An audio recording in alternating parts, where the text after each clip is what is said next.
என்னதான் இட்லிக்கு 1000 side dish இருந்தாலும் இந்த மாதிரி சாம்பார், அதுவும் ஹோட்டல் ஸ்டைல் சாம்பார் வீட்டிலேயே செஞ்சு சாப்பிட்றது அவ்வளோ டேஸ்ட்டாக இருக்கும். இதுக்கு எத்தனை இட்லி வந்து குழந்தைங்க சாப்பிட்டுக்கிட்டே இருப்பாங்கன்னு தெரியாது, அவ்வளோ சூப்பராக இருக்கும். ரொம்பவே சிம்பிளானது தான். எப்படி பண்ணுறதுன்னு பார்க்கலாம் வாங்க. ஃபஸ்ட்டு ஒரு பேனில் ஒரு டேபிள் ஸ்பூன் ஆயில் ஊற்றிக்கலாம்.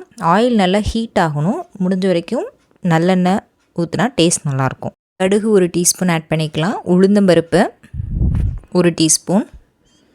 இது வந்து 5 பேர் சாப்பிட்றதுக்கான சாம்பாரோட அளவு நான் சொல்கிறது. சீரகம் ஒரு டீஸ்பூன், வெந்தயம் அரை டீஸ்பூன். வெந்தயம் போட்டது ரொம்ப முக்கியம், அப்போ தான் அந்த ஃப்ளேவர் சூப்பராக இருக்கும். கருவேப்பில்லை கொஞ்சமாக ஆட் பண்ணிக்கலாம். இதெல்லாம் நல்லா பொரிஞ்சதுக்கப்புறம் இதுக்கு மிளகாத்தூள்லாம் எதுவுமே ஆட் பண்ண மாட்டோம். காரத்துக்கு வந்து நம்ம வந்து பச்சை மிளகாவும் வரமிளகாவும் உங்கள் காரத்துக்கு ஏற்ப ஆட் பண்ணிக்கோங்க. சின்ன வெங்காயம் 20லேருந்து 25 ஆட் பண்ணிக்கலாம். இந்த சின்ன வெங்காயம் நல்லா வதங்கணும். வதங்கினதுக்கப்புறம் நம்ம வந்து தக்காளி ஆட் பண்ணிக்கலாம். தக்காளி பார்த்திங்கன்னா மீடியம் சைஸில் எடுத்திருக்கேன், 2 தக்காளி.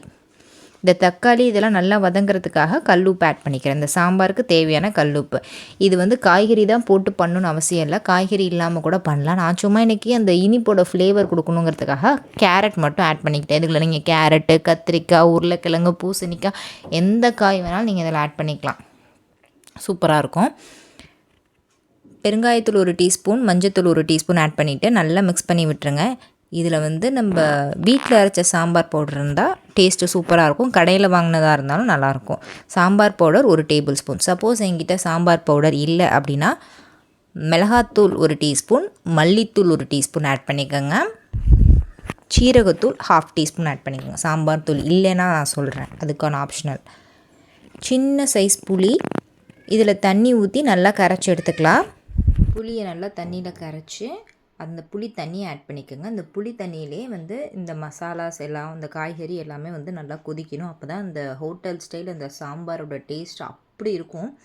இதுக்கு வந்து இந்த சாம்பார் பவுடர் தான் மெயினான இன்க்ரீடியண்ட்டு. ஸோ அதனால் அந்த சாம்பார் பவுடர் மட்டும் தான் போடுறோம். காரத்துக்கு நம்ம மிளகாத்தூள் ஆட் பண்ண மாட்டோம், பச்சை மிளகாய் ஆட் பண்ணுவோம். ஸோ இதோட சீக்ரெட்டான ரெசிபி வந்து இதுதான். கல்யாண வீட்டு சாம்பார்லாம் மோஸ்ட்லி இப்படி தான் பண்ணுவாங்க. துவரம்பருப்பு 1 கப்பு, பாசிப்பருப்பு 1/2 கப்பு, 1:2 ரேஷியோவில் எடுத்துக்கோங்க. துவரம்பருப்பு எந்த டம்ளர் எடுக்கிறீங்களோ அதிலே 1/2 டம்ளர் வந்து பாசிப்பருப்பு எடுத்துக்கோங்க. மஞ்சத்தூள் ஒரு டீஸ்பூன் போட்டு இந்த மாதிரி பருப்பு இந்த ஸ்டேஜில் நல்லா இருக்கணும். சப்போஸ் உங்களுக்கு நல்லா வேகலை, அதாவது 1 2 கொஞ்சம் பருப்பாக இருக்குன்னா நீங்கள் மற்ற வச்சு கூட கடைஞ்சிக்கலாம். எனக்கு நல்லா வெந்து வந்துருச்சு. லைட்டாக தண்ணி ஊற்றி அதை டைல்யூட் பண்ணிவிட்டு நான் வந்து இந்த நல்லா கொதிச்சிடணுங்க. பாருங்கள், இந்த அளவுக்கு நல்லா கொதிக்கணும். அந்த புளி தண்ணி நல்லா சுண்டிடும். அந்த காய்கறியில் அந்த புளி தண்ணியோட இது இருக்கணும். அப்போ தான் டேஸ்ட்டு சூப்பராக இருக்கும். நம்ம ஏற்கனவே ரெடி பண்ணி வச்சுருந்தா அந்த பருப்பு அதையும் ஆட் பண்ணிக்கலாம். இதுக்கு மேலெல்லாம் இப்போ தான் ஒரு செம்மையான ஃப்ளேவர் கொடுக்கறதுக்கு ஒரே ஒரு டேபிள் ஸ்பூன் நெய். இறக்க போகிறதுக்கு 2 நிமிஷம் முன்னாடி பருப்பு வச்சுட்டு கலந்துட்டு ரொம்ப நேரம் கொதிக்க விடக்கூடாது. நம்ம புளி தண்ணியிலே அந்த காயெல்லாம் நல்லா வெந்துடும்.